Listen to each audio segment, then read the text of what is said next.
There is two things that we need to master in sales. There's the art of sales and there's the science of sales.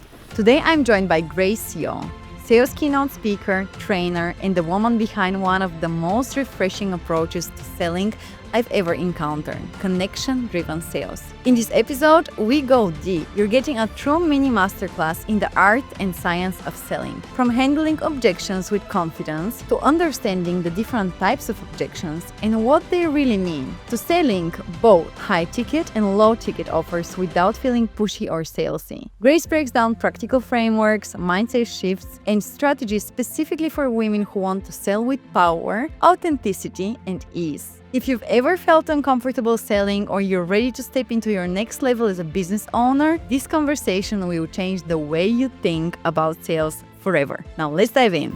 As women, we're already naturally better at the art of sales. So if I'm getting more than 50% yes, then I am probably too cheap. You're very quick to reduce your price because you don't want this person to leave. I was able to build my renovations business in a foreign country where I don't speak the language from zero to fully booked in 8 weeks. There's only one engine that you need to be running the whole time. We've got HR, we've got PR, we've got marketing, we've got like content, and it literally doesn't matter if you don't have the one engine, which is sales. Grace, every expert has one or a few defining moments in their career that lay the foundation of who they become and put the base of their story. I really would love to know what were your moments that made you the amazing sales expert you are today. Wow, I really love this question because, we talk a lot about what we inherit from our parents. And this was something that I only discovered less than a month ago. So growing up, I was always resentful towards my family because I always thought like there was no entrepreneur, there was no one who was being their own boss, and that they were just selling their time for money. So I had that like very subtle resentment going on in the back of my head.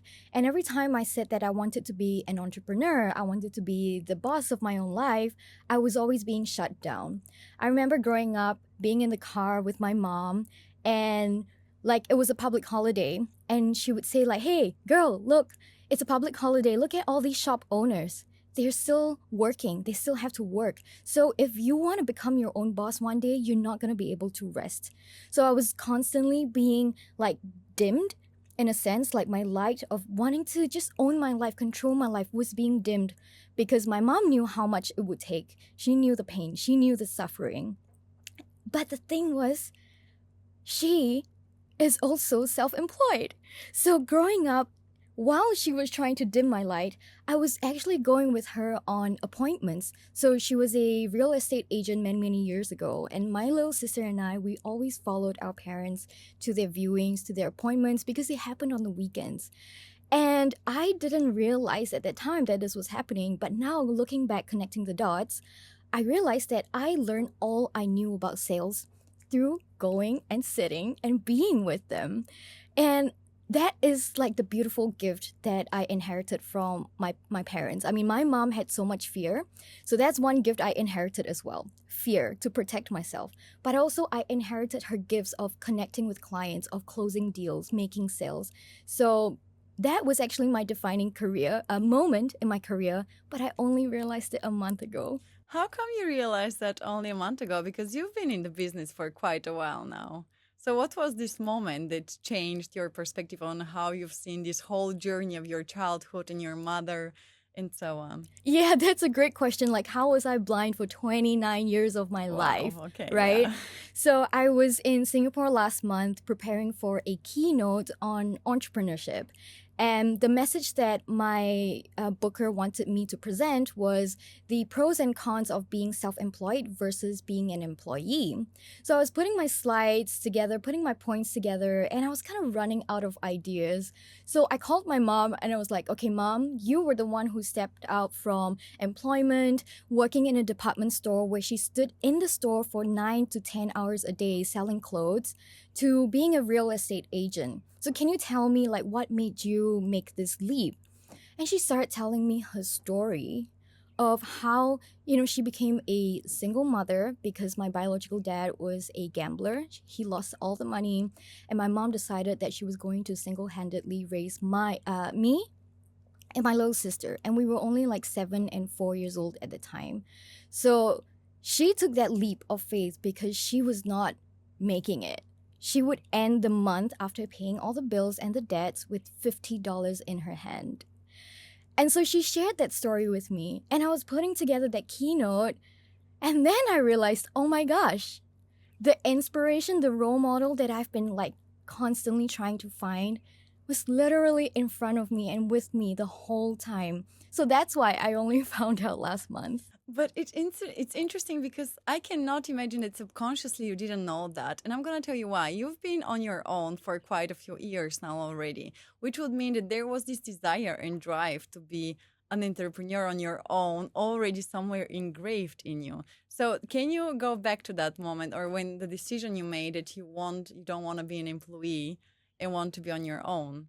Yes. I mean, I can remember, like, I can think of so many different moments.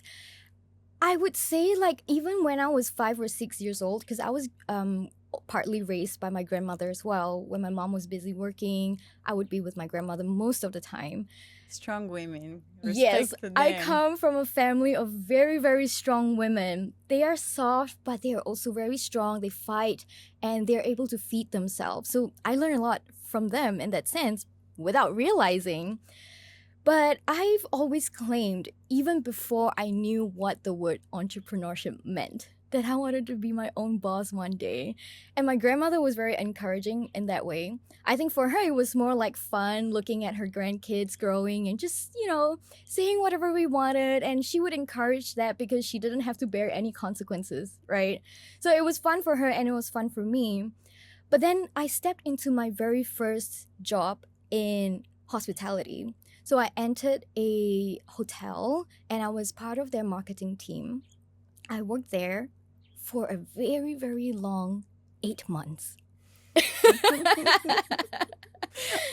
I can imagine the length of these 8 months. If you emphasize it that much, it must have felt like forever for you. It felt like forever. It was my very first job after I graduated from my diploma in events management. And I thought, okay, I'm going to be the good girl, do what everybody tells me to do, work in an industry where I was trained for. And my mom had told me this before. She said, why not just find a job, you know, instead of being your own boss, find a job, wear pretty dresses to work, and after work, you can go for tea with your friends. That was her dream for me. So I stepped into that job. After the first day, I went home thinking, oh, I fulfilled that dream. Now what? I was like, okay, am I going to do this for the next 50 years of my life? Anyways, I kept my word, right? I kept trying at least to keep my word, and I kept going to work. And as soon as the novelty fell off in like 4 to 5 months, I was dragging my feet to work. It got so bad that I was wearing flip-flops in a corporate world, showing up to the office. Oh, the ultimate sign of I don't give a Yes, damn. I did not. And finally, that defining moment that made me quit and never look back again was because I wanted to go for a holiday. I wanted to go for a holiday in Bali. And it was going to be a 2-week holiday. But the culture in Singapore is like this. If you're relatively new, you don't deserve a long holiday. So I was a little afraid to ask. But I was more afraid of getting a no. So instead of asking, I quit my job. It's a little bit naughty, but that's how it happened. Oh, goodness. I love that story already. Yeah. So that was the moment. Ever since, you've never had a job. I never had a job. That was it. Okay, I thought there's going to be some kind of, okay, now we follow up with a... No, that was it. And then I started my discovery of, you know, freelancing, getting different jobs on the side, small things, and trying out different ventures on my own. I love that for you. So you end up going on that holiday? I ended up going on that holiday, and now I live here in Bali. So thanks to that holiday. Congrats for that. I love your journey. I didn't know that there was this break in between. I just only know the power woman and the powerhouse you are today. And by the way, on the topic that you mentioned about your mother and your mom, that they were very strong, but very at the same time feminine, and still women like that I can give back to you. Like when you were on the stage at Give It All, I was like, what an amazing woman. She's holding the space. Everybody is looking at her, listening to her, but at the same time with such a grace.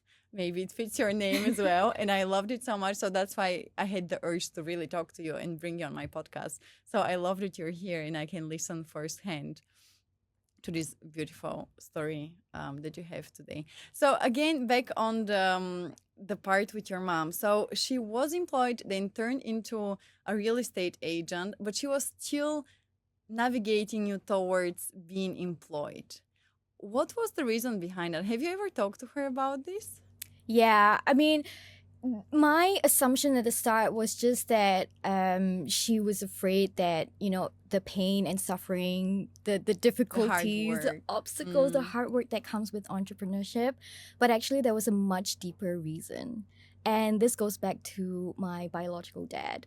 So she told me that my dad, when he set his mind on achieving something, he is insane. He is like tunnel vision. He would do that one thing and one thing only. If he's really, really keen, he will get it done. It doesn't matter if he doesn't get to sleep. So they used to have a fish stall in the wet market in the morning in Singapore, very humble beginnings. And my dad was very into fish. I remember growing up just eating fish all the time. And he didn't know anything about this industry. It was completely new to him. So he would wrap newspapers because the texture or the toughness of newspaper kind of mimics fish bones. So when you slam on the newspaper and like cut it with the knife, you get to practice what it's like to really cut fish bones and to do it in a very clean way. So he would stay up until 2 or 3 a.m. with the newspaper just going at it. Dun, dun, dun, dun, every night. Now, I don't remember much about it. I was still too young, but this was what my mom told me. And she saw that same craziness, that same determination, exactly, that I had from him. But unfortunately, my dad didn't end up using it for a good cause.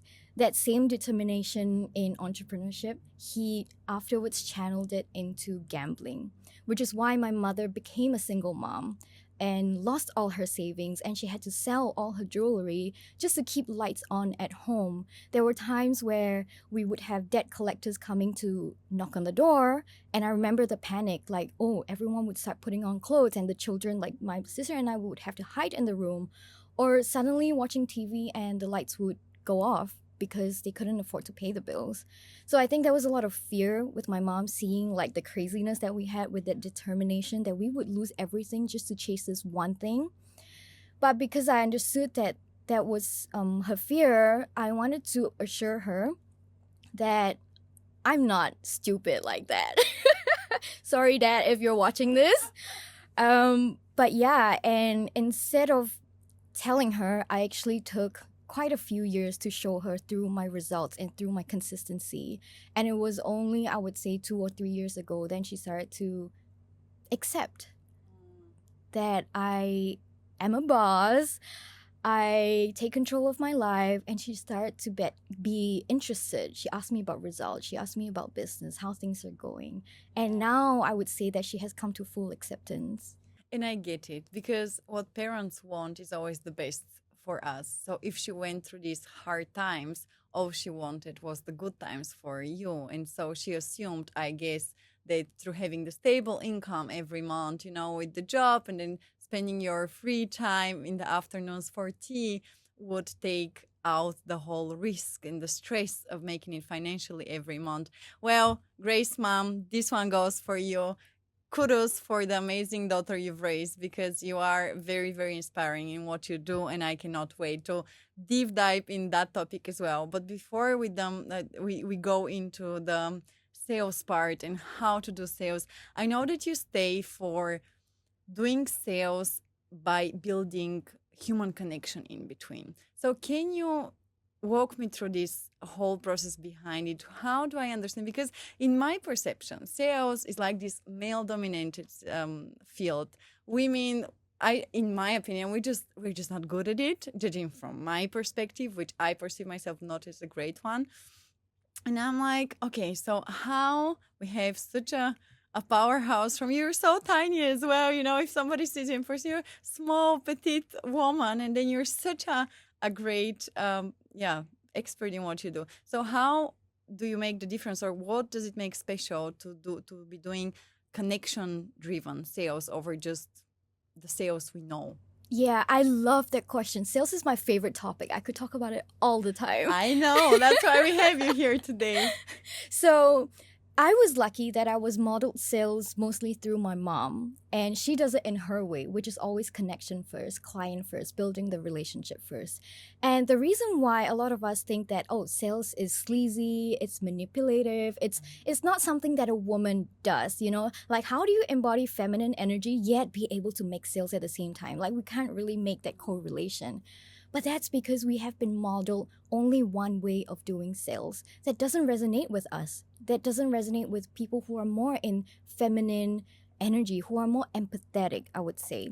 So we have been modeled this one way, which I call the Wolf of Wall Street way. Oh my goodness. Yeah, I love these keywords because when you were saying these words, the way we were taught, I was only thinking of these men there in the costumes selling you stuff. Yes, and sometimes honestly I'm confused. Like, are they trying to teach me sales, or are they a fitness coach? Because they all look a certain way, don't they? That's true. Yeah, so we That's have been true. modeled this very masculine way of doing sales, and we think that because we keep seeing this repeated in our lives, right? That there's only this one way of doing it, and any other way is not considered sales. But my core belief is that we were all born natural salespeople. What do I mean by this? Think about when you were much younger and you had to convince your parents to let you go for a sleepover, or you had to convince your friend to maybe trade a chocolate with you, anything like that. We're already natural salespeople. We already know how to do it, and you know how to connect. Like, hey, if you do this, I'm gonna benefit this way, and you're gonna benefit this way. We are natural. We're traders by card. Yes, we are. We are. It's also part of our survival instinct, right? So that's firstly my core belief. And my approach to sales is this. There is two things that we need to master in sales. There is the art of sales and there is the science of sales. So what do I mean? The art of sales is the empathetic part, the connection part, the part of you that tells stories, the part of you that creates warmth, likability, approachability. Because if we don't have that, then we can't get people to start listening to us. But then that part itself is not enough, because liking someone doesn't mean they're gonna give you money right away to say, hey, I trust you with my money, my resources, my investment, my life, right? We also need the other part, which is the science of sales. And this is about strategy.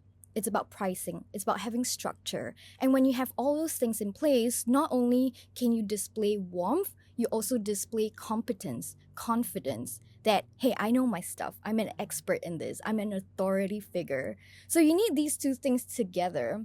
And so when I teach sales, I teach the how to embody these two things in your way and find balance and harmony so you find your authentic way of sales. So let's delve exactly there. Let's start with the art of sales. How do I make the connection when I want to achieve my goal before we delve into the science part? How do I connect on a human level? Because sometimes I do believe that we're so stuck in the process of I really need to make that sale that it just only focused on the outcome we want to get and forget that in between you're a human and I'm a human. And we just act in this insane way of, oh my goodness, so I need to say that word in this way and in that way. So let's go with the art of connecting. Okay, actually, I would like to say that as women, usually we are better at the art of sales because we are biologically wired to be more sensitive to other people's emotions, other people's needs. We are more nurturing by nature, right? But of course, when we start to think about the structure and we haven't quite like nailed it, then we get flustered and then everything kind of goes missing. But as women, we're already naturally better. at the art of sales, at connecting. So the number one thing I always do before I get on a sales call is always to remind myself that I am here to help this person derive at their own decision. And whether that decision, that solution includes me or not is a completely different matter. So then I remind myself that the intention of the sales call or sales meeting is just to find the best solution for this person. If that includes me, even better. So that's how I frame every conversation that I have with my clients. Would this mean also letting go of the outcome? Exactly. That is about detaching from the results. Because when I think that way, I'm going into the call not thinking like I'm trying to close this client, I'm trying to get their money, I'm trying to get a deposit, but rather I'm thinking of this as this person is a person first before it's my ATM. You know what I mean? Yeah. Yeah. Would it mean though that I should then perceive them maybe as a friend, or is this now a bit too much? I wouldn't necessarily use the word friend because I've seen how some people treat it really as a friendship and they go completely the other way. Then you don't do the closing. You don't do the invitation. The or instead of closing, I would say opening to invite them into your world so you can offer them your services and solutions. So I don't have a good word for it yet, but you kind of have to have both. You have to have the friendship elements, but also the professional elements. So somewhere the golden middle between I feel too comfortable with somebody to start sharing maybe something more personal, but at the same time make myself familiar enough that we share core values, if you want, or backgrounds or stories. So we do want to find something that connects us besides obviously their problem and our solution, but on a interpersonal level, so to Yes, say. exactly. And you want to find something that the other person wants to talk about. In terms of, outside of the particular topic, you mean? It Or could be outside, anything outside of the topic of your sales meeting. It could be within as well, as long as the first thing you do when you actually see them is to find some kind of commonality, find something to connect with. Like maybe I meet someone who is also, okay, so I'm from Singapore. Sometimes I meet clients who are from Malaysia. So it's like we're not from the same place, but what's the commonality? The commonality is that we both love Asian food. Something like that. So always try to find some commonality and start there just to build a little bit of warmth. I would say it's more important to build warmth first before you build competence, because warmth is the thing that lets people know that you care about them, you understand them. Then they lower their barriers and then they're able to tell you what they actually need. so if we were on a sales call now and I jumped to be eventually your client, give me a mini script of how you would try to run the opening, at least, of our conversation. Okay, so let's say you're coming to me for renovation services, right? Because I used to be a contractor, and you are having problems because your previous contractor maybe messed up something and whatever you received from them was not your vision at all. So I would start with this commonality. Okay, firstly, we are both from very different parts of the world. I don't know much about your place, so I will not pretend to know something about that. So then I would start with the story that, hey, I totally understand where you're coming from. And let me just share with you the reason why I started a renovations company was because I was in the exact same shoes as you. So 2 years ago, I just moved here and I was renovating my own place just to make it more livable. Unfortunately, it didn't go as planned, and honestly, it sucked because the person that I hired was a friend. We don't talk anymore right now. But I know the pain that you're feeling. Like, you invest so much money, you want it to be this way, you expected communication, but it's not being given to you. And now you feel like you're restarting and you're reinvesting even more. You lose time, you lose money. So I just want to let you know that I understand where you're coming from. So that's how you can also build rapport if you don't find some commonality. You can find a specific problem that they are facing right now that you've gone through before. Okay, so I don't have a house, but I need a renovation. Yeah. I need a house now. Okay, I love it. So to sum it up, we need to find a common ground to make ourselves more trustable to begin with and more familiar. Okay. So I love research, I love data, I love frameworks, I love when I'm told do this and it will work. It doesn't work always, but I love when it's backed by something. So let's go into what do you exactly mean by science of sales? Mm-hmm. So the science of sales is actually complete opposite of the art of sales. The science is about structure. It's about the technical details. It's about how you convey confidence and help the other person see that you know what you're talking about.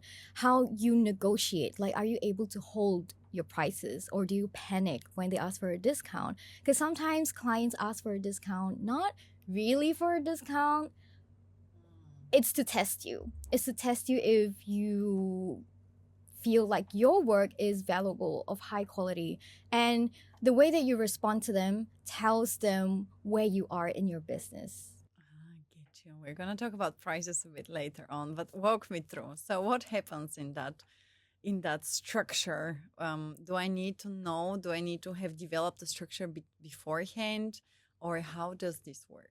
So there are so many parts that we can talk about structure, right? But one of my favorite things to talk about, and I think is most relevant for both our audiences here, is sales calls.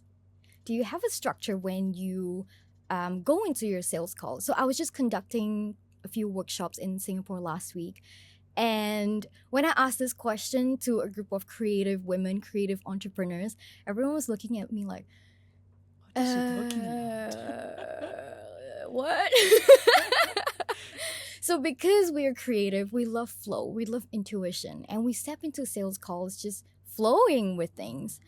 But it may not serve us that well because when we're too flowy, it's hard for us in that moment to come back to the whole point, the whole intention of the call, right? So I always like to have a balance of both. So when I teach sales structure, I don't give scripts. I don't believe in scripts. I believe in having key pointers, having a flow of, okay, part one of the call should be like about this, part two is about this, part three is about this, and then finally I do my closing. So having a guide, having a structure actually allows you to be more intuitive, more flowy. So the structure is there as your base so that when we are very in the moment of connecting with someone, listening to their story or being empathetic, sometimes we need something to anchor ourselves and bring us back down to earth. So that's what the structure is there for. So when I teach sales call structure, whether it's in person or in online, I go through my 5-step framework. And the first thing about sales calls, actually, a lot of people think it happens on the calls. It actually happens before. Because, okay, make a guess. How many percent of the buyer's decision is already made before you even get on a call with your prospect? Honestly, I'm right now about to hire somebody to take over my social media channels in Bulgarian. We haven't even spoken, but I'm like probably 90% sold on Right. him. There you go. So I would assume probably around 80% or something. Yeah, you're very close. So statistically, it's 70%. So imagine that what that can do for you, right? When you've already built that structure even before getting on the call, it could shift a no to a maybe or a maybe to a yes. So a lot of the work happens before the call. And then when you get on the call, when you have structure before, when you get on the call, it's about making that connection. Making that connection, getting to understand them, trying to see if it's a good fit, and then asking them to come into your world, making an invitation. So I won't go too much into the structure. We will need like a whole 1 day mastermind to talk about that. But I think the message that I want to put out is that we need to have both.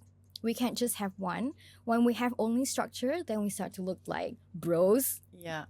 Yeah. on YouTube. You see a Yeah. lot of that. Yeah. When we have too much of just the art, just the intuition, then we don't make the sales that we need in order for our business to become a two-way relationship with us.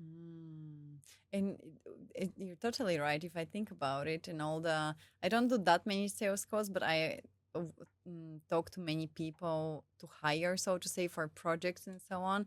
And I am kind of selling them on why it's super interesting. And like I try to connect with them to begin with on a, as you said, in a personal level, but then I'm like, okay, I need this and that from you. So I feel like I'm selling them on how this is gonna work, and it's so essential to see whether it is a match or not. So I appreciate what you said, that the work is done beforehand. So you pretty much would jump on the call to see whether you can work out together, and eventually the logistics of price objections. So on the topic of prices, I have so many questions. Let's start with, how do I know if I'm undercharging or overcharging? Okay, so on average, well, this statistic comes from renovations.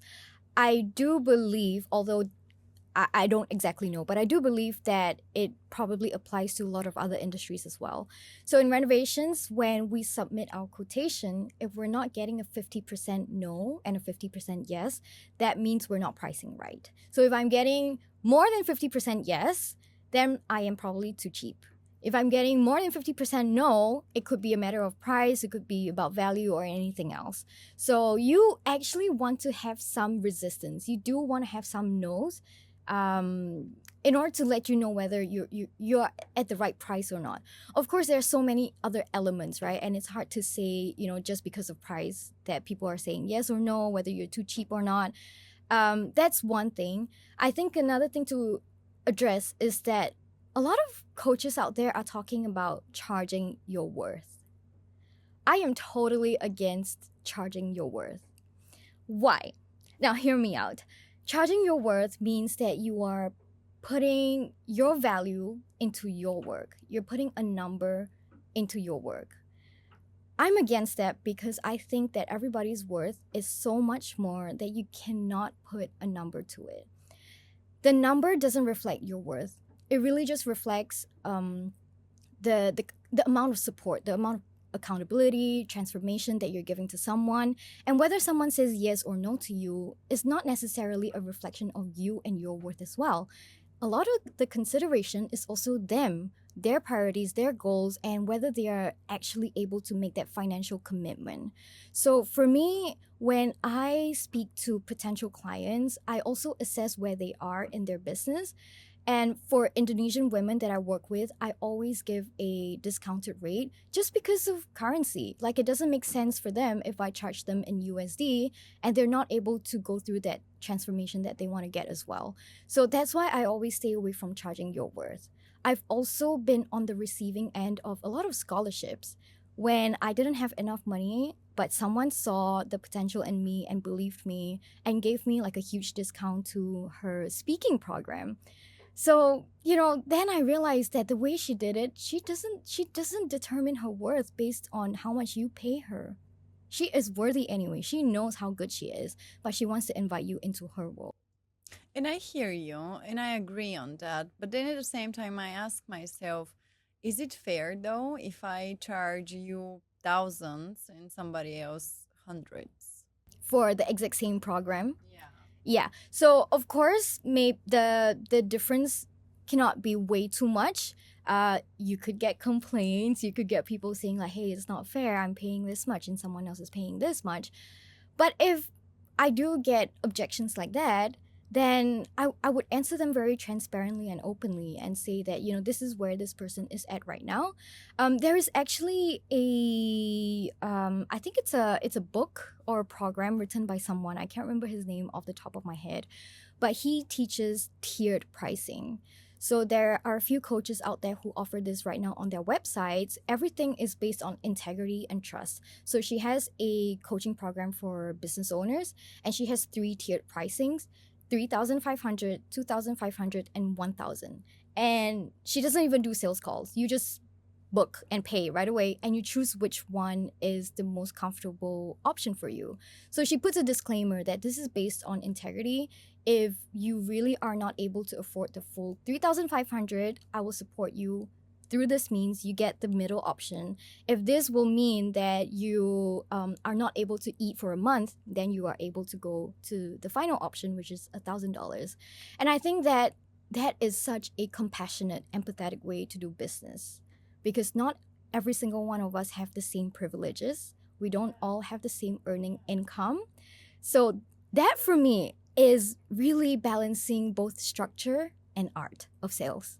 And I love that you made me think about doing business by purpose, right? Driven by wanting to actually make an impact and change, and not only for the money and from this hustle desire of make the 10K, the 100K, the 50K, whatsoever.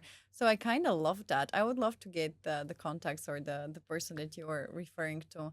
But I really want to ask you, so if I'm an upcoming solopreneur, so to say, how can I know, also tied to the topic of am I undercharging or overcharging for my services? How can I test my prices if I'm brand new to the world of freelance entrepreneurship and so on and so on? Do you have any advice on that? Okay, so two ways actually. First one is obviously to do market research to see what other people in your niche are charging for the exact same service or product. The other way to do it is to ask yourself if the problem that you're solving for your clients is worth 10 times more than the price that they're paying. So, for example, if you are a life coach and you charge a 10K program, is the one problem that you're solving for them, whether it's about people pleasing or boundaries or trying to heal your narcissistic self, whatever it is, whatever you charge, is it worth 10 times more? If it's a yes, it's going to make the client say yes very easily, and it's also going to fuel your business because you're not charging like 100 times, right? So 10 times is kind of like the sweet spot. Interesting. I haven't heard of that. Well, we'll try to think about my services. And apply that. But on the topic of again prices, let's talk about a bit of price objections.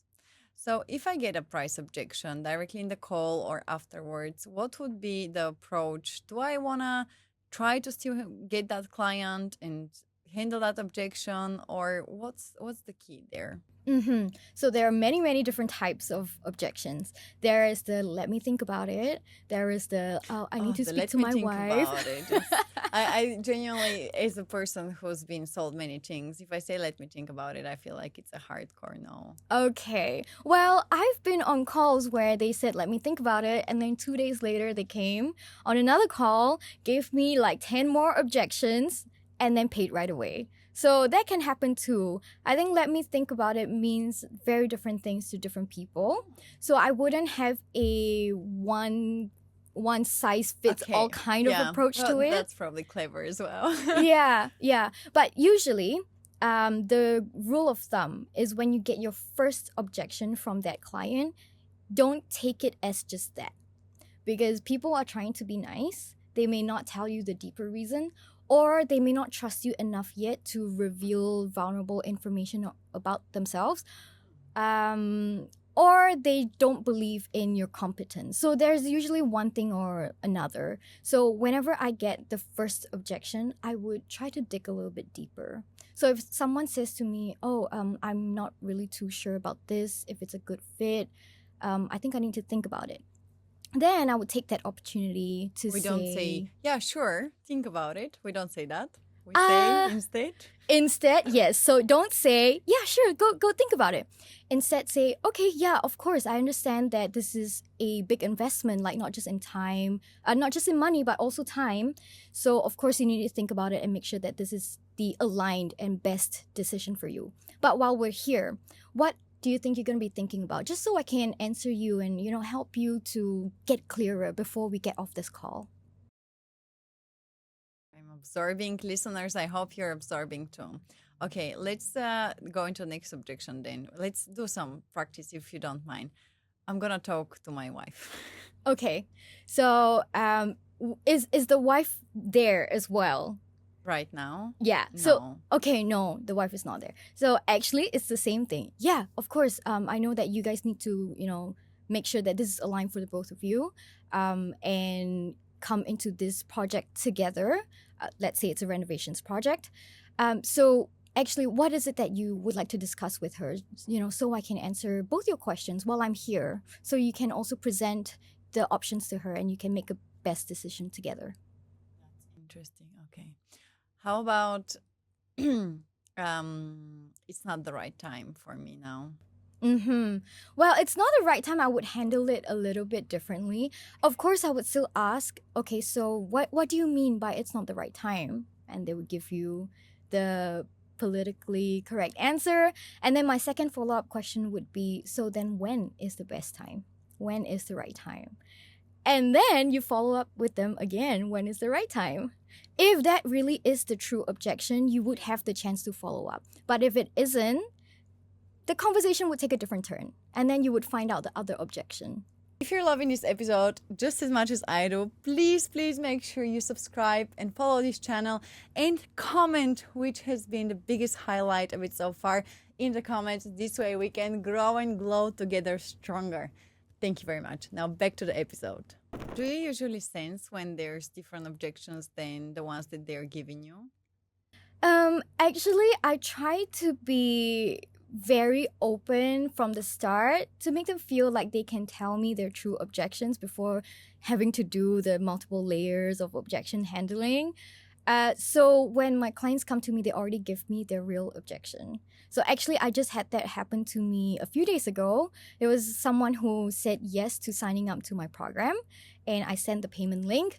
But the next day, he said that actually, I've given it another consideration, and I decided that I will not be taking up your offer right now. But I really enjoyed our conversation, and I would love to keep in touch.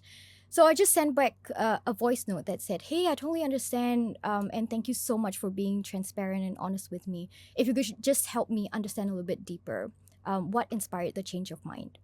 And then he actually said, "Oh, it's because I reinvested this amount of money into lead generation rather than having a sales coach. So it's just allocation of resources." So then now I understand the true reason. And actually, he bought another program from my friend. So I knew that it was true that whatever he was saying to me. I continued to invite him to my free webinars and upcoming workshops because it's not about not wanting to work with me. It's just about allocation of resources. Fair enough. And are you now it's still on the ice, but you eventually expect him to come back as part of your program at some Well, I stage? can't say I expect him to become a paid client, but if he genuinely is interested, he will definitely come back for my free workshops and he will benefit from it. And maybe later he will want to be a client. That's true. Yeah. What about back to the price point? It's too expensive. I can't afford you. Okay. I had that happen before. And I knew that from her it was genuine. She said that she just doesn't have that money. And it's funny because she's a black woman and she was setting up her spa in Bali and she just said to me, "Girl, I love you and I want to work with you. I just don't have white people money." That's a straight answer. Yeah, so I knew that she was being real with me and I said, "Yeah, that's okay." And I really appreciate our time together as well, like getting to know you, and I hope that we can keep in touch. Just that. That's it. And I think it was 2 months later, she recommended her other business partner to me. And from there, I got 3 more big projects. So do you keep all these eventually clients wanna be afterwards in a particular funnel or system or email list where they can still be nurtured by you and your content and your value?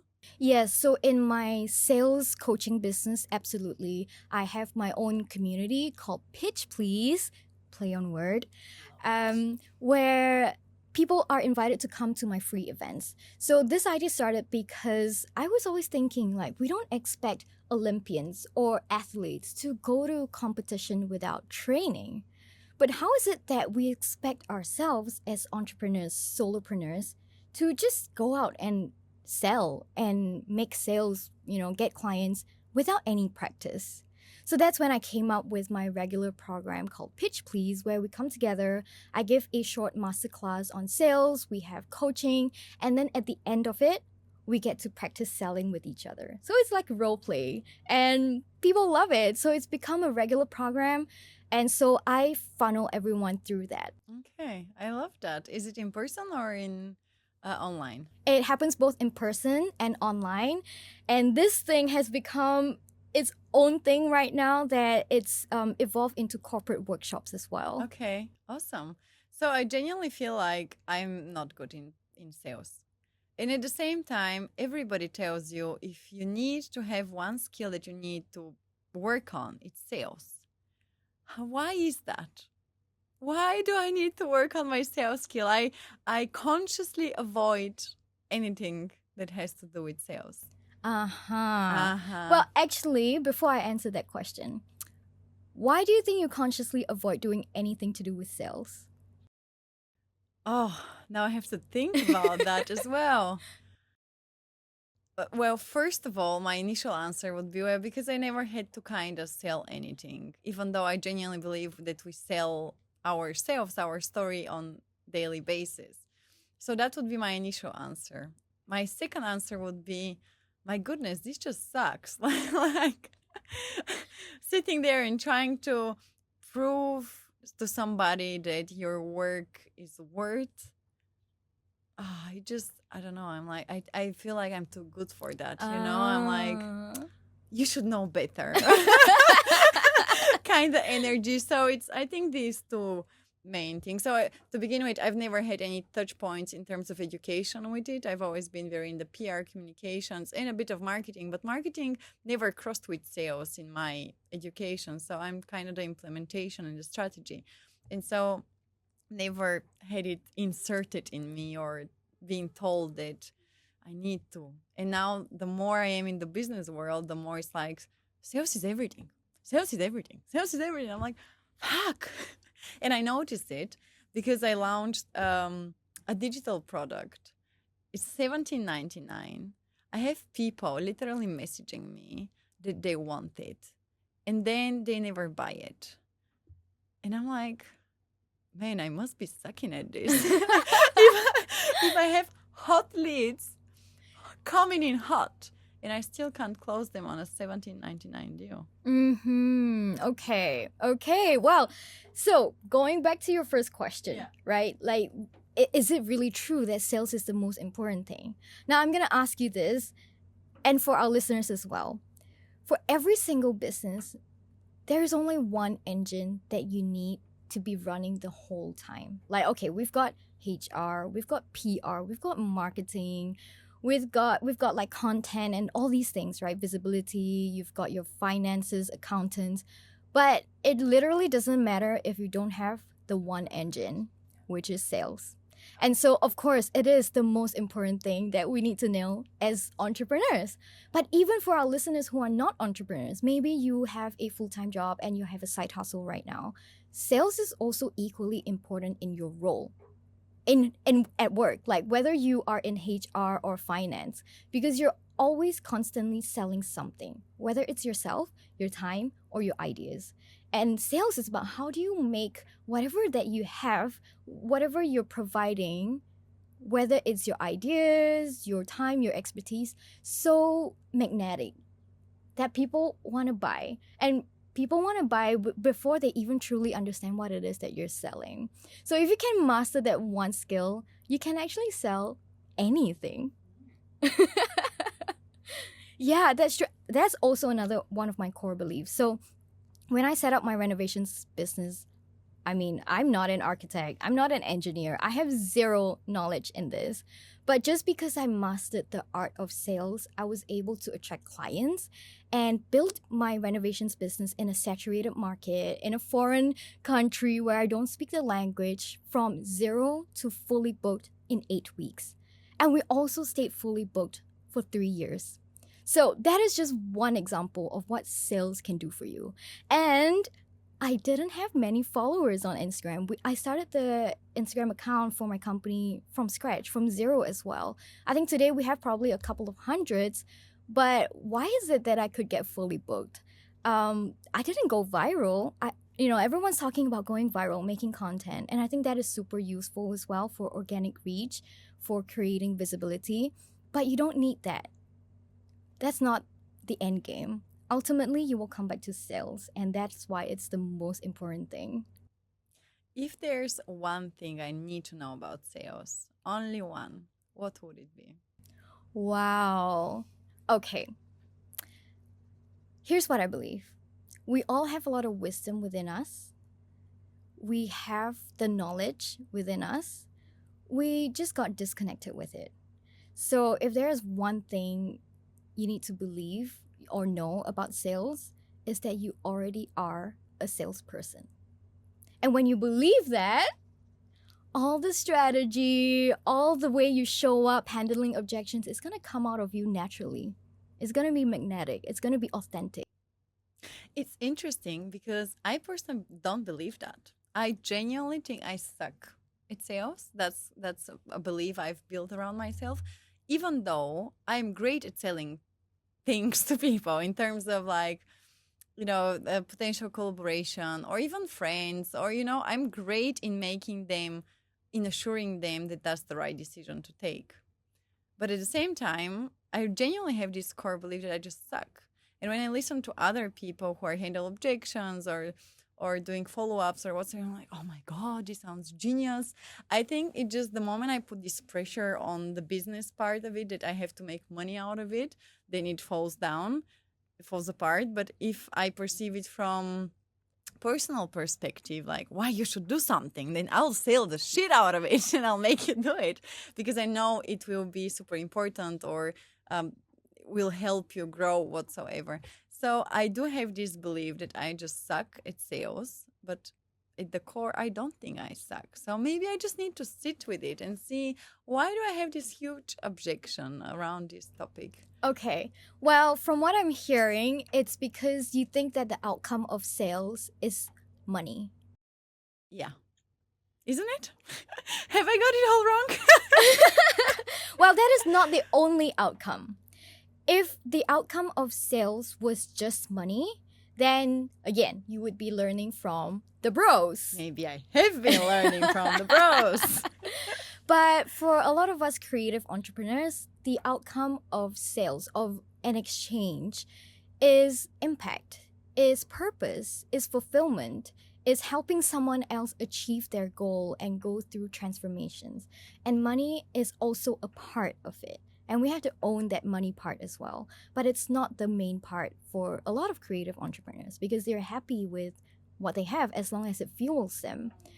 But then we go too much into the other way where it's too much about impact. It's too much about creating transformations that we don't collect enough money. Then it starts to feel like, oh my God, sales is about money. But sales is about a lot of things. It's not just money, it's both. I definitely need to be joining this pitch please situation because if I think even about my guide, it's brand new. So I don't know if you're on LinkedIn. I think we've connected, but I managed to grow rapidly within the last 5 months. I went from less than 1,000 followers to almost 14,000 followers by the date. And by this interview is launched, we're going to probably hit 15, 16, 17,000 followers. So within 5 months, that's an exponential growth. What I do compared to a lot of other creators is sharing my journey authentically, knowing that there's no back end offer, which allows me to do it from truly authentic place, not wanting to lead somewhere. At some stage, I was getting the same question over and over and over again that consumes obviously a lot of my time to be answering individually and providing that value on how to transition from an employee to solopreneur. So I decided to finally put my wisdom down, as I shared in this 30-page guide that I created. And I genuinely put a lot of work into making it as valuable as possible. And so I have these people right now coming to me, DMing me, I want the guide, I want the guide. I send it across with genuine love and excitement for them.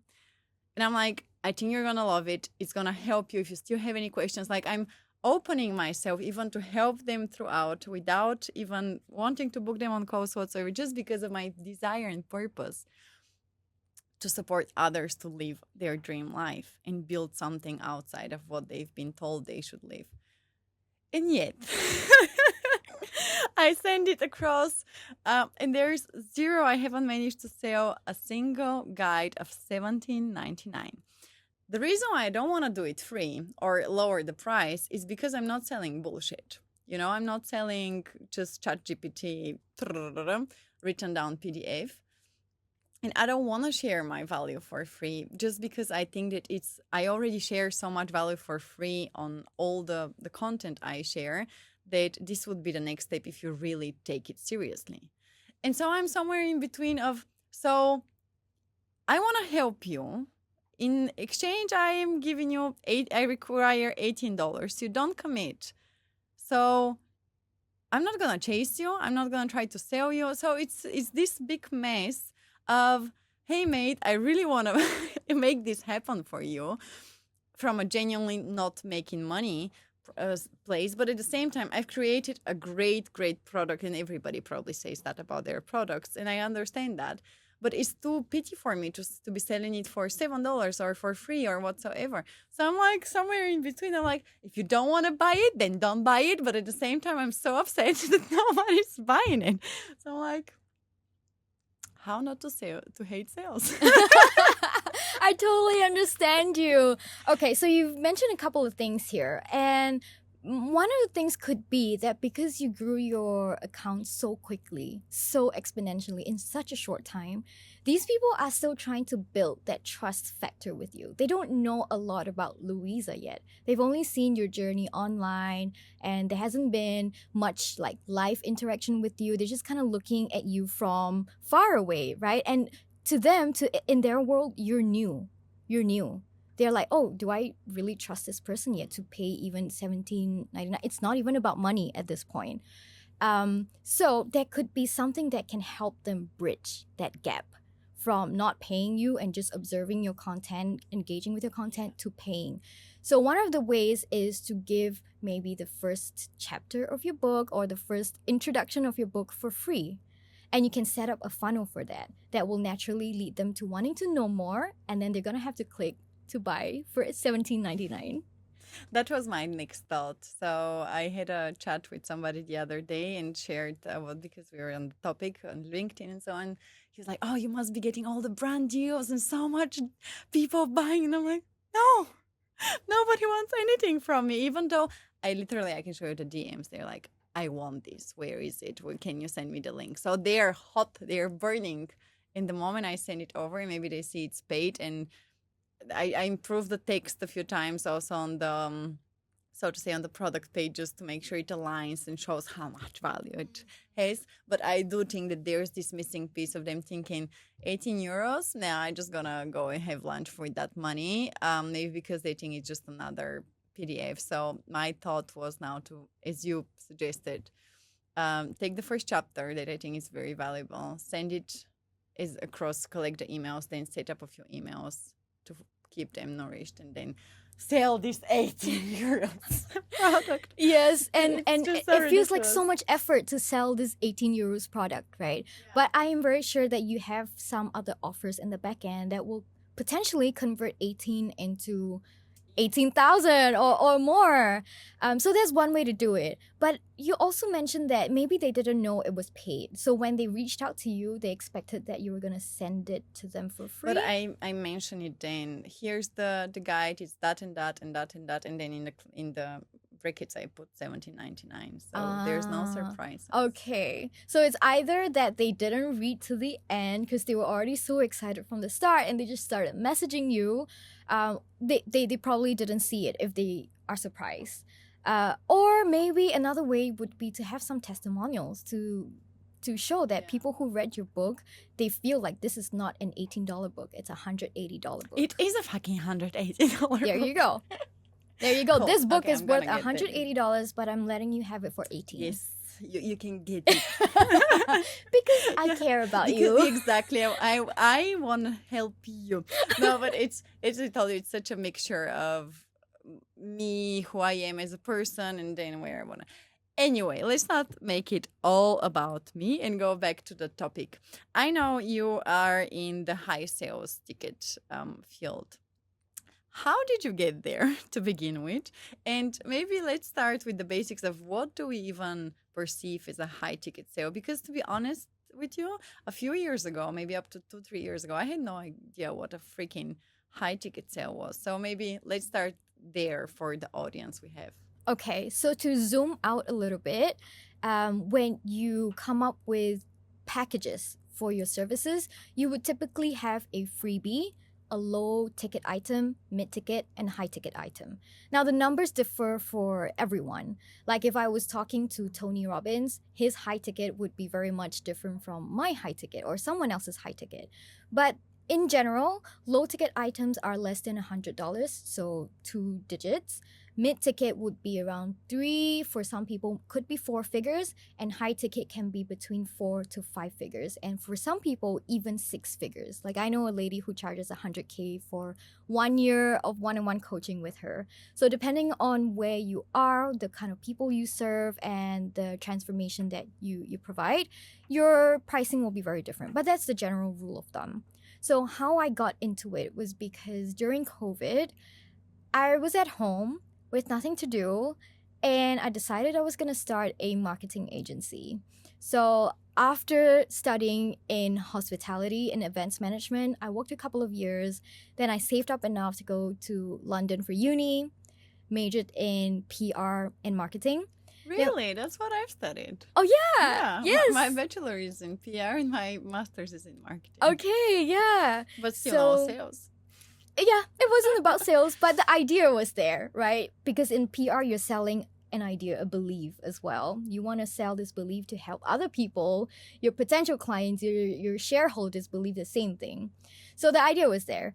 And so I started a marketing agency in my living room, and I was supporting other coaches, other international keynote speakers, and even award winning entrepreneurs behind the scenes, helping them come up with offers and selling high ticket masterminds, high ticket coaching programs, one on one programs. So before I came here and sort of decided to be in front of the camera myself, I was behind the scenes of a lot of other women, a lot of other entrepreneurs, and helping them to sell and set up funnels and set up systems and come up with marketing copy, pricing, content. So that was where I started. I love that. How is your journey been now that you've been between Bali, Singapore, overbooked on many different scenes, events, from workshops to stages? What's been going on in your life lately? Well, the funny thing was I was at a networking event just last night, and there was a girl who was really keen to become a mentee, and she asked me, "Where do you hang out?" And I was stunned for a moment. I'm like, how do I answer this Nowhere. question? So I was like, I don't hang out. I am married to my work because I love every part of it. And I travel back to Singapore recently quite often. So I conduct workshops and corporate trainings, and I do speaking events there in Singapore. And then when I come back, I also have events here, but I also spend time with my dog at home, with my partner at home. And that really is enough for me. I love my work so much that I don't need anything else outside of it at the moment. I guess this is the determination that my mom was talking about. Well, it comes at least from a place of love and desire to keep on growing and building, and not of, oh shit, I'm stuck with this now. So what do I do with it? So I'm happy for you. And honestly, you're glowing. So whatever you're doing works for you. So keep on doing that. I wanted to ask you. I had a very important question I wanted to ask you. Now it kind of slipped. Oh yes, I have it. I have it. It's back on me. So when we think of sales, we talking from my perspective. So please excuse me, but how do we make? So I am afraid of not making something too salesy, right?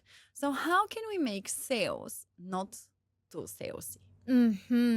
So actually the question is about how do we take the pressure off? Ah, is it? Okay, that's the question. Then how do we take the pressure off? Yeah. Okay. Well, firstly, there's the whole art of it, like I said. So when you're able to balance the structure with the art, the connection part, you're able to bring your own essence. You're able to bring your own playfulness into every conversation that you have with clients. So it doesn't feel so robotic. Like when I meet with my clients, I make jokes. Depending on who they are, the appropriation of the joke could span from one to the other. And that's how you kind of bring fun and lightness into your conversations, into your meetings. Because in business meetings, it's already quite serious. It's quite formal, it's quite proper. Yeah. You want to bring some fun human elements into it because it not only lightens up your prospects, it also puts you in a better mood. It puts you in this playful, experimental mood. For me, I am very curious. And I didn't always start out this way, but I consciously made the decision to be curious about people, to be curious about things, about how things work, about processes. So every time I go into a conversation, it's about what can I find out about this person and what can I do maybe differently, or how can I be more myself today? You know, what's something that I don't usually do in my sales meetings that I think I could experiment with today? So that curiosity gave me so much freedom to experiment. And that experimentation process takes away all the pressure. I also think it comes together with the topic of desperation. You know, if you're so you really want to get this sale, it just the energy is completely different. It's probably applies in many areas of life when we're just desperate and we're holding on, we just want this to happen. And I think when you come from a place, or whoever the person is, of desperation, I really want to sell you on that, I really want to sell you on that, then the energy could be felt, right? And if you come of a place of I want to help you, I can help you, and this is what I can do for you, it's completely different positioning in how we're being perceived. So it fully makes sense that. Yes, and if I may add on, I teach about the 4 attachment styles. So we know in relationships we have 4 attachment styles: avoidant, anxious, fearful, avoidant, and secure. And in one of my Pitch Please workshops, I talk about how your attachment styles in romantic relationships is a direct reflection of your sales style in business. Why? Because in relationships, it's about your capacity to receive love and to give love. In business, it's the same. It's also about your capacity to give and to receive. So, very often, how you show up in your personal relationships is also how you show up in sales. So, think about it. Someone who is naturally more anxious style in their relationships, how they show up is like, oh, this person is not responding to me. Why is he not replying? Is he going out with someone else? Is he cheating on me and whatnot? So, there's this fear of abandonment, there's this mistrust. How it shows up directly in sales is when the client doesn't reply you get ghosted, you get so anxious, you're panicking, you're like, why? I'm not like that in my relationship, but when my clients ghost me, I'm like, shit. Yeah, you get panic. that panic, I right? panic. Like, don't abandon me. I still want to keep you. So another way it shows up is when you get a price objection, you're very quick to reduce your price because you don't want this person to leave. So that's just some of the ways that it could show up. And I think that it is quite valuable to look into how we show up in relationships and see if there's a correlation in how you show up in your sales meetings as well. Have you had many clients or situations where the moment they reflect on their styles in personal life, they see what's going on also in business perspective and sales perspective? I totally see this. If I may boast, I think that I have really mastered the art of creating connections with my clients, that so many of them in the end become friends and close friends. So of course they share personal information with me about their partners and things like that. And I just start to see the patterns. Yeah, totally. I can fully imagine. Very, very interesting because everything is interconnected, isn't it? Like, I love this quote saying that your business reflects your personal life, and you don't have a business problem, you have a personal problem, and it definitely just projects on there. So everything we do, how we act, it just shows up in person but also in business. So yeah, fully makes sense. Maybe I should delve deep in that as well. Do you know what's the bad thing about having this podcast? I talk to you gorgeous women in so many different areas, and then I realize, oh, I need to work on that. I need to work on that. And every week there's another priority that I need to be working on. I'm like, holy shit. But step by step, I mean, you can master all the different areas of life. It's just probably not going to be at once. So I'll take care of that sales topic that I believe I'm such a bad person in. I wanted to go back to you named a very big name in the coaching industry, Tony Robbins, which led me to one personal situation that I would like to share with you, and which led me to one other stereotype about sales. So I'll start from the stereotype and then walk you through the personal story. I personally believe, again, it's my podcast, I believe that sales also has bad reputation. because of all the manipulative tactics and the pressure with the deadlines, but only till tomorrow or only till whatsoever. What's your opinion on that to begin with? Mm-hmm. So selling through FOMO is one of the ways to sell. When we do that, I would ask if it's really truly aligned with you. So there are times where it really helps to create some kind of scarcity, especially if you have a group program, and you have an actual date where people need to buy in. Or there are some kind of bonuses where you only offer to the first 10 people because that's what you choose to do. And that's totally fine if it's all true and aligned with you.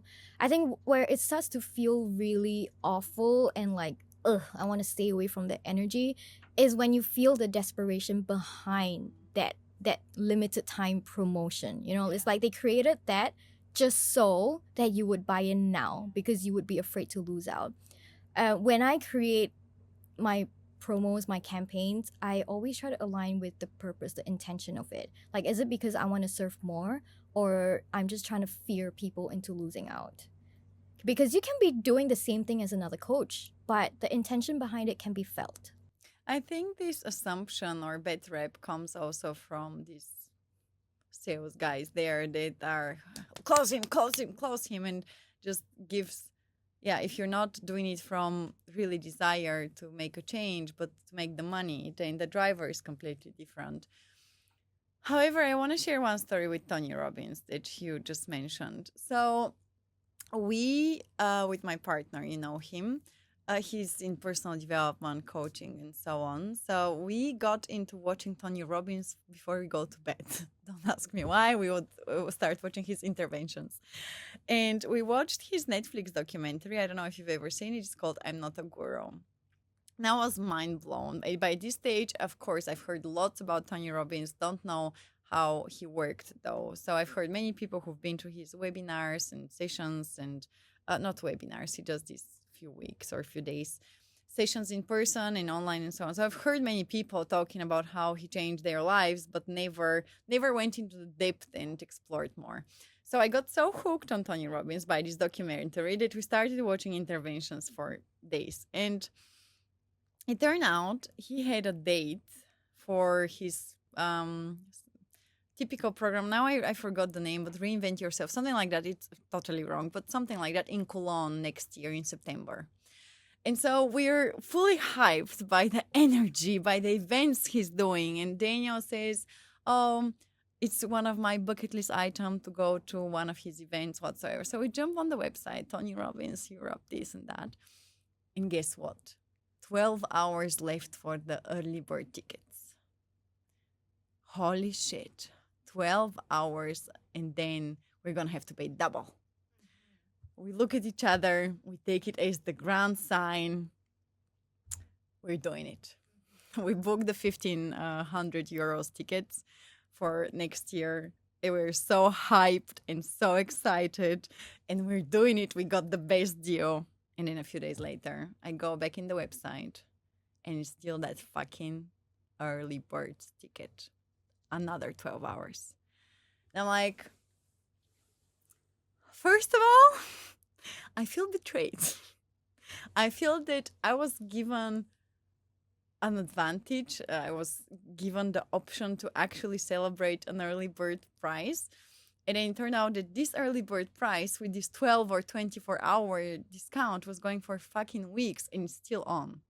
We booked last month. Now, like, Mr. Tony, good marketing team and sales team, but I feel like, sure, I'm happy I'm going to see him. I'm happy that we're doing that. I'm happy we got such a good price. And I understand it's freaking early bird because it's next year in September. It's very early. But giving this time frame of 12 hours every single day, or 24 maybe, I just feel so lied to. Doesn't take the excitement out of me, but these are the tactics that I'm referring to that I just genuinely don't like.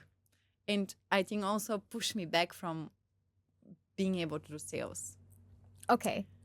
What do you think about that? Well, I would feel just as betrayed as you because, like you said, this was marketed to you as 12 hours. And, like, wow, you're so lucky that you saw it 12 hours before. I'm going to book was it the in now. sign. Yeah, it's a sign. If I didn't click on this, I wouldn't have seen it and I would have to pay double. Like, lucky me. 12 hours I'm going to buy right now. And then later to find out that everybody has 12 hours anyways. You know, whenever you click on it, it's 12 hours, the timer goes. You're being cheated. And of course you feel betrayed. I would feel very cheated as well. So those are the tactics that I completely do not, do not support. That's what I mean by authenticity and alignment. Like, if you tell someone 12 hours, is it really 12 hours? Like, can you sleep in peace at night? My motto for life is that I will live every single day to 101% in my truth, and I will go to bed every single night knowing that I did my best despite the outcome. And if I did something like that, I just wouldn't be able to sleep well because I would feel like I'm cheating people, because I am. Do you think that Tony Robbins himself knows that? I don't know if he knows it or not, but I do think that it is his responsibility. Do you think that when we just grow to be so big like somebody like Tony, we just stop caring about these things? Because I genuinely, I try to justify it. I get it. They want to bring more people together. It's an arena. It's a fucking stadium. They need to have thousands of people to fill. But doesn't remove my disappointment. Yeah, well, I do think that when you grow big, it only enhances and amplifies more of who you are, which is why for me, every single time before I step on a stage or before I do my training workshops, I do a very quick, like, 5-second meditation just to close my eyes and remind myself that I am not what I do, I'm not what I think, I'm not what I say. So whether this is good or not, it's not actually me, because I am made of all the inspiration and people that I've met. I cannot take full credit for everything that I'm saying and teaching and sharing today. And that helps me to detach a little bit from my ego so that when I do grow big, I don't start doing things like this. And I really disagree with this method of making sales. But then I've also seen really heart-centered leaders like Lisa Nichols. She's one of my favorite speakers and speaker coach in the US. She is so big now that she needs no introduction, but she really still honors everything that she shares and offers to her community. And I just joined her program very recently, and just seeing the way she showed up, even though she was sick and whatnot, and honoring the prices, things like this. It's a gift, for me to be able to witness someone doing business so authentically. A shout out to Lisa and to Tony Robbins and his team. I'm very disappointed. Seriously, Yeah. I think it's reasonable. Yeah. It's not that I still don't feel like I got a great deal. It's a good deal to pay half price. It's a month now. They better take it down. it's not 12 hours anymore. Anyway, Grace, I have a few questions that I always ask my guests on the podcast that I would love to ask you as well before we wrap up this beautiful conversation. But before I go into that direction, actually, is there anything that you would love to cover that we didn't talk about, or I missed, or I just did the surface level of? Well, maybe one more thing I would like to add on is that sales is a skill that we learn. And just like learning to drive or cooking or learning a new, musical instrument, whatever it is just a skill like any other thing. It's not something that you are naturally born with. Like, being extrovert doesn't mean you're naturally better at sales. Being female doesn't mean you're naturally better at sales. Having pretty privilege doesn't mean you're better at sales. It's a skill that we learn. Like, all these things, of course, they help, right? But it is something that every single person on this planet can master. And so if there's only one thing that our listeners take away from this podcast, it's not that you're bad at sales. It's just something that we need to learn. And we just need the right environment, the supportive environment, having the same kind of values being surrounded by people who believe in the same thing to teach you or even just model to you your way of doing sales. I love that. Thank you. I feel like that's exactly what I needed to hear. It is a skill, and you just need to put the work into if you want to be better. And I think it just part of the growth and the development journey is, as you said, is every area of life. You just need to work on it. Thank you so much. So I have a few questions that tend to go a bit deep usually for my guests. So I kind of only give them a minute, not go that long, not go that short, and just answer from the top of your head. So my first question for you would be, Grace, what are you the most proud of in your life? The first thing that came to my mind is my dog. Really? Have your dog? Yes. I have a Aw. Shiba Inu, Okay. and they are known to be one of the most arrogant yet intelligent breeds. They think that they know better than you. So they have the attitude of like, why should I listen to you? I know better than you. I will decide what I want to do with my life, my morning, my walk. So they don't really listen, you know? And it took us a long time, actually, like maybe 3 years to really build that bond and trust with each other that today we can walk completely without a leash and he listens to me, things like that. But whenever I look at him, it's just like, I guess it's very similar to how a mother would describe having a child, that everything is complete. Just having him around. And he showed me a lot of values of being a person because he's so confident. He doesn't care what you think of him. He's like, I can be naughty and I'm still loved. I can be bad. I cannot listen to rules, break them right in front of your face, and I still get my favorite treats. And that showed me that I can be who I am and still I will be surrounded by loving, supportive people. The right people for you. I love that. What do you think about when the dogs always or very often look and act similarly to the dog owners? So would you see yourself somewhere there in his behavior, maybe? I always try to deny that when people say it. I always say, no, he was already like this when I brought him home. He was already feisty. But yeah, of course, of course. I have to say it. Yes, I love that. All the answers I could have expected from you, that was the least expected one. But love it for you. My second question: what's the boldest move you've made that rarely gets acknowledged? Oh, that rarely gets acknowledged. Well, I think everything that I do gets acknowledged very much so. So it's hard to answer this question. But the boldest move I've made is that I act without thinking. Actually, it's very acknowledged because people always tell me that. So I can't answer your question properly, but I want to say that it's because I act without thinking sometimes that it leads me to really awesome experiences and it even led me to a lot of success. So it's about how I moved to London, saving up enough to just enough to go to London for my university. It's how I moved to Bali. It's how I set up a renovations company. All that without thinking. Love that. What was the main driver always behind the decisions you did? I think it was more painful staying where I was than growing. My number one value is growth. It used to be freedom, but now I realize it was more about growth. If I stay stagnant, I don't feel challenged. I don't feel like I'm contributing. I don't feel like I am serving. So I love to grow and in all aspects of life. On that key point that you just made, what matters to you most in life? Service. So I've gone through really, really difficult times of my life. And actually, the reason why I moved to Bali was because I was at the deepest, darkest time of my life. And I didn't want to be here anymore. So I was looking at my bank account thinking, okay, I have just a little bit of money left. If there was one more thing that I wanted to do before I leave this place, what would it be? and it was to move to Bali.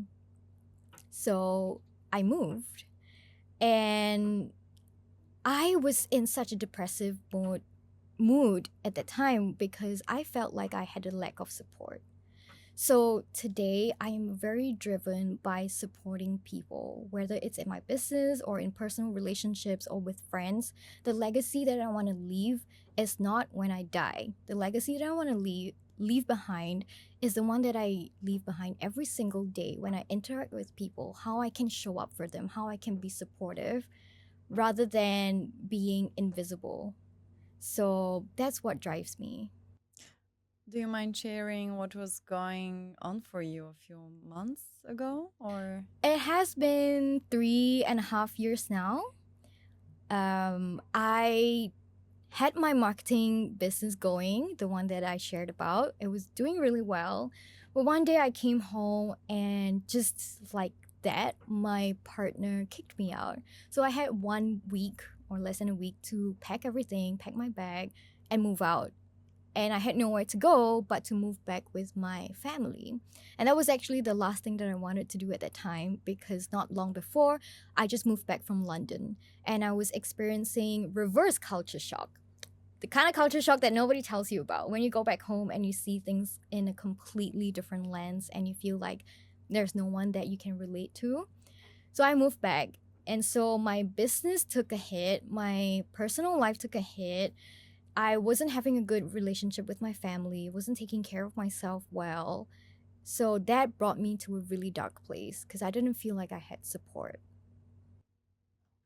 I hear you and I can relate to that so deeply because I've studied also abroad. And when you go back and you realize that you've changed so much, but nothing around you has changed, the people are the same, their attitudes are the same, the mentality is the same, and you exactly have a freaking shock where you think, holy shit, I used to belong here, and now it just feels so foreign being at my own country. And yeah, maybe don't not many people talk about that because it is pretty scary. And then you realize that your friends can't be your friends maybe anymore. They don't understand you. They don't align with you anymore. Your parents, they know the old version of you, don't know the new version that has just arrived again. So I can imagine, especially after building a business and you come back to that, it could be quite a hard place to be. How did you manage to get yourself together and rebuild or start building from zero again? Yeah, so that was the point that led me to thinking I want to do the last thing I want to do, which was to move to Bali. So when I finally arrived here in Bali, I started to see everything that was happening in my life as a bonus because just as easily I could have been gone. So I started to see everything as a bonus. I started to bring play into interactions, started to bring like curiosity, um, and really finding a purpose. And for me, that was building my business. I love building businesses. That's like my number one thing. And I found my meaning there. And then slowly from there, I started to find more meaning in relationships, friendships, and family. And I have to say that it has been 3 years since I moved here. And I am now at a very good place where I can say I love my family. I hold very, very little resentment towards them anymore. And I also send blessings to my exes, all of them. And I'm just in a place where I really want to support other people. So yeah, it was about finding my footing in the things that I wanted to do, the things that I love, which was business. Bali does that, doesn't it? It's a great place to come and sit down and find out who you are again, what matters to you, what you value, rebuild whatever might be a bit bruised along the way. And I'm happy that many people come, think something of Bali, and then they heal whatever they needed to heal. And they're like, okay, I'm ready to go. Chapter 2.0 is now in the building, and I love it. And I think we always come with different perceptions or needs, but the energy, the island, it just gives you what you need at the time of when you arrive. It's just so beautiful. I think that's the most magical part about Bali is it gives you what you need, not what you think you need, but it gives you what you need. Yeah, and it presents it to you in a very raw, unapologetic way. Yeah, that's Yeah, true. it's And not sugar coated. no, no sugarcoating here at all. And when the island is done with you, it's done. It's like, okay, next you can go now. You've done your work here. You can continue. I remember when I came 2022, it was after 7 years of Germany, long relationship, long period of single life as well, and being a bit lost, being a people pleaser, being somebody who was always there for everybody and never for themselves. And when I came here, the island gave me what I actually needed. I came back to myself, started saying no, started doing things I love and I enjoyed, and doing things that matter to me. And accordingly, obviously, I lost a bit of connection to my previous friends and had to reconsider how I feel around particular people. But genuinely, Bali gave me back to myself. And that's why I will remain forever grateful for that 2022 Bali version. And now being back in 2025, it was all with the intention of building, of growth. But when we arrived, I didn't know in what kind of shape or form it's going to come. I just knew it's going to come. So it was building business. Damn, it's been a phase, it's been a time. It's crazy how it just been happening. Even sitting here, do you know that this was not even a thought of myself a few months ago? It was not on the map. It was not existent. I created a vision board at the beginning of 2025 or ending 2024. And on the right side of it, it said only being part of something big. And there was a woman in a microphone. And I didn't have any idea. I'm getting the goosebumps right now. I didn't have any idea in what way it's going to present itself. Here we are, sitting in the podcast studio. Yeah. Yeah. And so that's why I think Bali is a very, very special place to come with the intention, and it's going to do everything it can to support your visions. So I'm very happy to hear you're the better place. You're building and growing, and you're obviously glowing as well. And I would love to wrap up this conversation with my last question to you, which is, the podcast is for women who know they're meant for more. What would be your piece of advice for these women who know they're meant for more, yet are feeling stuck? Wow, that's a big question. If you know you're meant for more, but you're feeling stuck, then that's actually an affirmation in itself that you need to break that like a membrane, like a ceiling.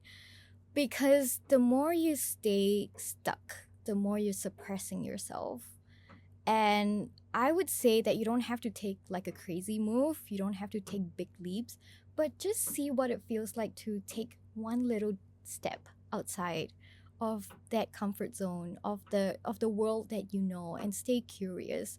Because when you do that, and I say this because I've done that multiple times, when you do that, you get presented with things that you never thought was possible. And I love how you shared that you didn't even realize months ago that you were going to have a podcast. You just had this vision of a woman with a microphone, but it could mean so many different things. And I am also experiencing it as we speak. When I was in Singapore, I was gifted a book by someone who was in the audience. He was an author himself. And he planted this seed in my head to write a book. And that was not even a thought of mine.